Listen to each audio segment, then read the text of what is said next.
Hi, I'm Jules, a speech pathologist of 13 years. The question was, what toys are helpful for my child? What would be great Christmas presents? So the answer to that is things that pretty much speech pathologists or OT use in therapy or through activities that we then suggest you can do at home.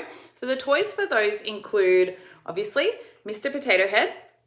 This is great because it's got different items in it. So it's got like body parts, you can have glasses, you can put it together. So it's lots of naming, turn taking, modeling, and you can also do directions with these. Like I'm gonna put on the shoes and then the hat.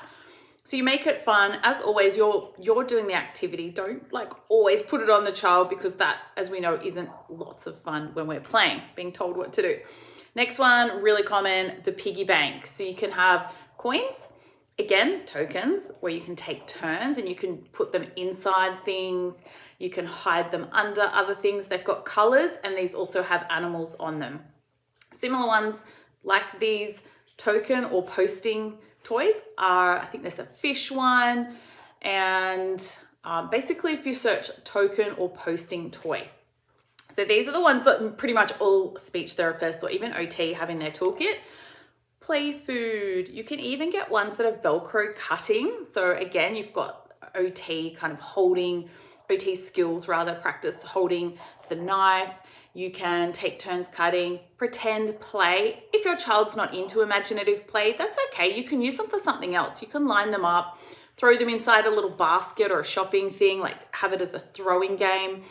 And you can do the modeling of toy play. Like this is what I want to do and I'm pouring coffee. So it's all language, it's all vocabulary. They're miniature, you can wash them, put them in the dishwasher to wash and have them still be really hygienic, and the kids really do love them. You can remember all these things, you play with them how the child wants to play with them, okay? So you can put them with water, line them up, put them with their dinosaurs and trucks. It doesn't have to be a specific way. Squishy toys, you will never go wrong with the purchase of a sensory toy, whether it be like water beads, stretchy, squishy things. These all light up, well, most of them do. They're also really soft. So again, you can wash these quite easily.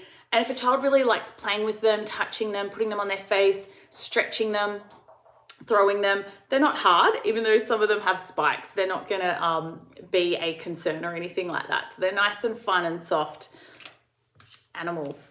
Okay, so again, great for vocabulary categories. You could have farm animals, jungle animals, you could have dinosaurs, sea animals, sharks, whatever your child's into. Great for naming, vocabulary, and like pretending play, pretend they're eating, pretend they're jumping or climbing.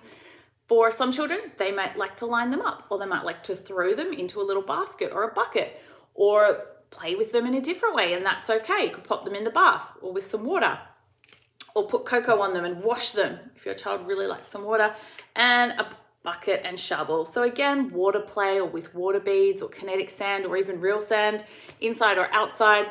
So with all these activities, you can actually do something with them. So the child and you can functionally play with them in a way. So they have tokens, they have parts, you can cut them, you can squish them or put, Mr. Potato Head, put the pieces in. And the last one I would recommend is a puzzle.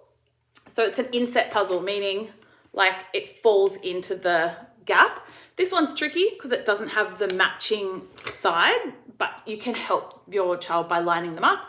And you'll also notice these have little handles, okay? So just like for fine motor skills, your child can practice their pincer grip like this.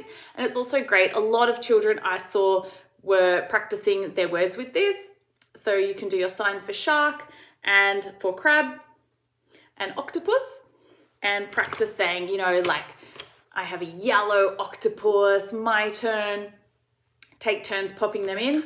If it's a little bit tricky for your child, you just pop it next to obviously the right one here and help them just slide it in like that and take turns with that. So these little inset puzzles are great.